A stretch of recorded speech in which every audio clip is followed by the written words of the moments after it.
അപ്പോൾ ഇന്ന് റെഡിയാക്കാൻ പോകുന്നത് ബട്ടർ ചിക്കനാണ്. അതിന് വേണ്ടിയിട്ട് മസാല പറ്റി വെച്ച ചിക്കൻ, തക്കാളി, സവോള, പച്ചമുളക്, ഇഞ്ചി വെളുത്തുള്ളി പേസ്റ്റ്, കശുവണ്ടി, fresh cream, vinegar, tomato sauce, salt, അങ്ങനെ കുറച്ച് സാധനങ്ങൾ എടുത്ത് വെച്ചിട്ടുണ്ട്.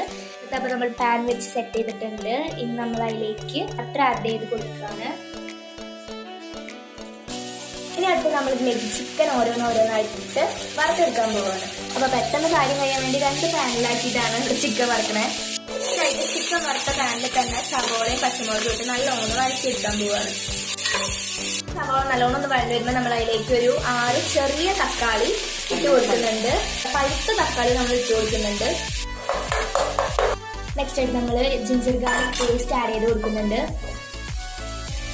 അതിനോടൊപ്പം തന്നെ നമ്മൾ കുറച്ച് കശുവണ്ടി കൂടെ ഇട്ട് കൊടുക്കുന്നുണ്ട്. ജിഞ്ചർ ഗാർലിക് പേസ്റ്റ് ഇടുന്നതിന് മുമ്പ് ഈ സവോളയും തക്കാളിയും നല്ലോണം വഴണ്ട് വന്നിട്ടുണ്ടാവണം കേട്ടോ. ഇനി അതിലേക്ക് 2 ടീസ്പൂൺ മുളക് പൊടി, 1/2 teaspoon garam masala, 1/2 teaspoon vinegar. നമ്മൾ ആ വഴണ്ട് വന്ന മസാല മിക്സിയിലിട്ട് ഇച്ചിരി ഉപ്പ് ഇട്ട് പേസ്റ്റ് ആക്കി എടുത്തിട്ടുണ്ട്. കത്തിച്ച് പേസ്റ്റ് നമ്മൾ മസാല ഉണ്ടാക്കിയ പാനിൽ തന്നെ സ്റ്റൗ കത്തിച്ച് ഒന്നുകൂടി ഇട്ട് കൊടുത്തിട്ടുണ്ട്. പേസ്റ്റ് ഒന്ന് തിളച്ച് വരുമ്പോഴേക്കും നമ്മൾ അതിലേക്ക് നേരത്തെ ഫ്രൈ ചെയ്ത് വെച്ച ചിക്കൻ ആഡ് ചെയ്ത് കൊടുക്കണം.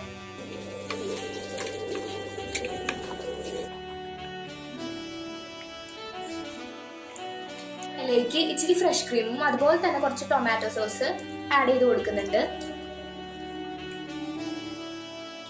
അതിനോടൊപ്പം തന്നെ ഒരു പിഞ്ച് പഞ്ചസാരയും കൂടെ നമ്മളിലേക്ക് ആഡ് ചെയ്ത് കൊടുക്കുന്നുണ്ട്. നെക്സ്റ്റ് ഡെക്കറേഷനാണ് ഉദ്ദേശിച്ചത്. ഇച്ചിരി കട്ടയായി പോയി. വിചാരിച്ചത്ര സ്മൂത്തായിട്ട് പോകുന്നില്ലല്ലോ.